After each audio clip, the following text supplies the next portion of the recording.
So hello guys, hello and welcome to Physics Solution. We are back again with another question, the last question of chapter 1, question 1.24. तो दोस्तों question कुछ इस तरह से है कि two large thin metal plates are parallel and close to each other.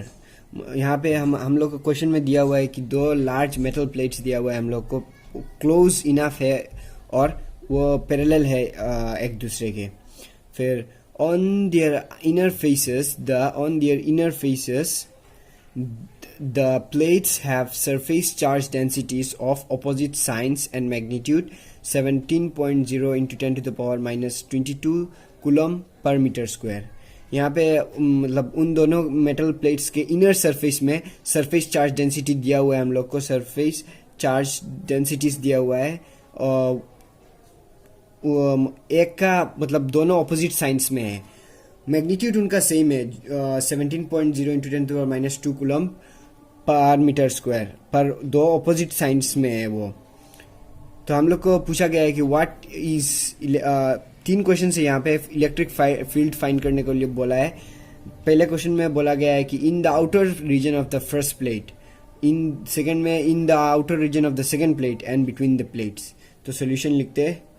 हम लोग इन क्वेश्चन को भी समझेंगे. पहले हम लोग दो मेटल प्लेट्स ड्रॉ कर लेते हैं जिससे कि आसानी होगी हम लोग को समझने के लिए.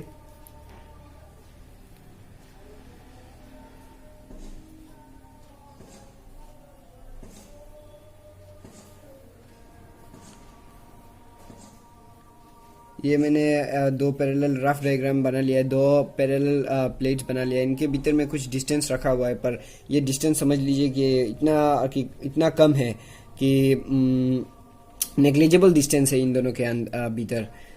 तो हम लोग पहले देख लेते हैं, क्वेश्चन समझ लेते हैं कहाँ कहाँ हम लोग को इलेक्ट्रिक फील्ड फाइंड करना है. तो पहला क्वेश्चन में लिखा गया है in the outer region of the first plate, मतलब आउटर रीजन मतलब यहाँ पे फर्स्ट प्लेट ये समझ लीजिए, ये फर्स्ट प्लेट और ये सेकेंड प्लेट. तो outer region of the first plate, inner region में हम लोग का सरफेस चार्ज डेंसिटी दिया हुआ है जिसको हम लोग सिग्मा से डिफाइन करते हैं, सिग्मा. और ये inner surface density minus sigma से हम लोग डिफाइन कर लेंगे क्योंकि एक पॉजिटिव है और एक नेगेटिव. यहाँ में लिखा हुआ है ऑपोजिट साइंस में है.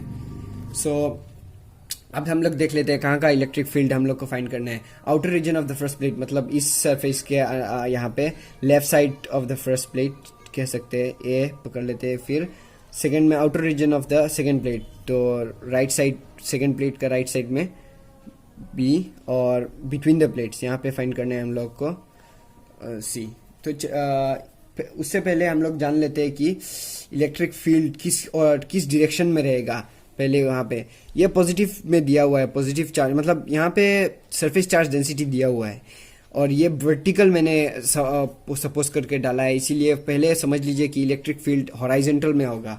और यहाँ पे सरफेस चार्ज डेंसिटी दिया हुआ है, इसीलिए पूरा इस प्लेट में या इस प्लेट में कह सकते हैं दोनों प्लेट्स में भी सरफेस चार्ज डेंसिटी दिया हुआ है. इसके कारण चार्ज यूनिफॉर्मली डिस्ट्रीब्यूटेड होगा इन दोनों प्लेट्स में. तो ये पॉजिटिव है, इसीलिए इलेक्ट्रिक फील्ड ऑपोजिट डायरेक्शन में होगा हॉराइजेंटल में. तो ये दोनों साइड्स के ऑपोजिट डायरेक्शंस में, ये अगर हम लोग लेफ्ट में पकड़ेंगे तो ये इस साइड में होगा, और राइट में पकड़ेंगे तो ये इस साइड में होगा. और 2 नेगेटिव है, इसीलिए उसके डायरेक्शन में ही इलेक्ट्रिक फील्ड होगा. मतलब 2 अगर राइट साइड में लेफ्ट साइड में पकड़ेंगे तो इस डायरेक्शन में होगा, और राइट साइड में पकड़ेंगे तो इस डायरेक्शन में होगा, मतलब उसकी तरफ ही होगा इलेक्ट्रिक फील्ड. तो क्वेश्चन सॉल्व करने से पहले हम लोग ये जान लेना जरूरी है कि electric field near the large sheet कितना होगा. मतलब ये होगा सिग्मा बाय 2 एप्सिलॉन नॉट, इतना होगा मतलब इलेक्ट्रिक फील्ड इन प्लेट्स के पॉइंट्स में. मतलब हम लोग को फाइंड करना है कितना होगा. मतलब अगर बाहर में कोई भी इलेक्ट्रिक फील्ड होगा तो ये इसका वैल्यू इतना से डिफाइन किया है, पर हम लोग को इन पॉइंट्स में निकालना है अभी, इसीलिए हम लोग अभी फॉर्मूला लगाएंगे. पहले ए का सॉल्यूशन निकाल लेते हैं. इलेक्ट्रिक फील्ड एट ए, इसका हम लोग सिर्फ मैग्नीट्यूड निकालेंगे, कोई डायरेक्शन मतलब डायरेक्शन हम लोग यहाँ पे मतलब शो कर लेंगे, इसीलिए यहाँ पे सिर्फ मैग्नीट्यूड। तो इसका डायरेक्शन मैंने पहले कहा था कि ये पॉजिटिव है, इसीलिए ऑपोजिट डायरेक्शन किसी भी पॉइंट के ऑपोजिट डायरेक्शन मतलब राइट लेफ्ट में पकड़ेंगे तो हम लोग इस डायरेक्शन में होगा ये, और इसकी वजह से सेकंड की वजह से लेफ्ट में होगा तो उसकी तरफ ही होगा, इसीलिए ये इस तरफ। तो ये दोनों यहाँ पे देख सकते हैं हम लोग E1, ये E1 जो ऑपोजिट उस तरफ है, और इसकी वजह से इलेक्ट्रिक फील्ड जो जनरेट हो रहा है वो इस तरफ होगा। तो ये दोनों E1 माइनस E2, ये दोनों अगर देख लेंगे तो हम लोग कुछ ऐसा निकलेगा, sigma by 2 epsilon not minus sigma by 2 epsilon not. तो ये 0 निकलेगा क्योंकि ये दोनों का मैग्नीट्यूड सेम है, मतलब वैल्यू सेम है और अपोजिट साइंस में है, इसीलिए 0 होगा। क्योंकि ये दोनों अपोजिट डायरेक्शन में है, इलेक्ट्रिक फील्ड एक इलेक्ट्रिक फील्ड जिसका वैल्यू सेम है वो एक दूसरे के अपोजिट है, इसीलिए 0 हो जाएगा। फिर बी में देख लेंगे। बी में कुछ इस तरह से आएगा कि बी में यहाँ पे मैंने फिर बोला था कि 1 के लिए जो इलेक्ट्रिक फील्ड होगा वो उसके ऑपोजिट मतलब उसके उल्टे डायरेक्शन में होगा। मतलब 1 के लिए मैंने बोला था कि राइट में होगा तो इस तरफ जाएगा इलेक्ट्रिक फील्ड, तो इस तरफ होने से ये इस तरफ, और E1 लिख लेंगे हम लोग यहाँ पे। और 2 में जो नेगेटिव चार्ज है वो उसकी तरफ इलेक्ट्रिक फील्ड का डायरेक्शन होगा, इसीलिए इस तरफ E2।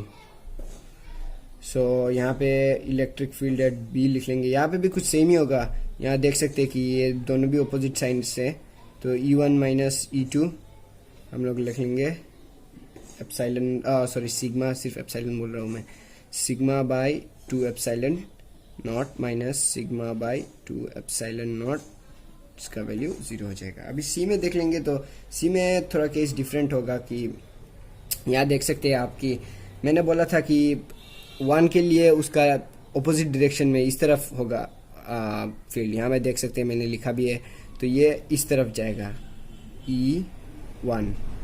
इसका भी वैल्यू मैंने बोला था कि राइट साइड में और लेफ्ट साइड में होने से उसकी तरफ ही आएगा, तो ये भी इस तरफ हो जाएगा।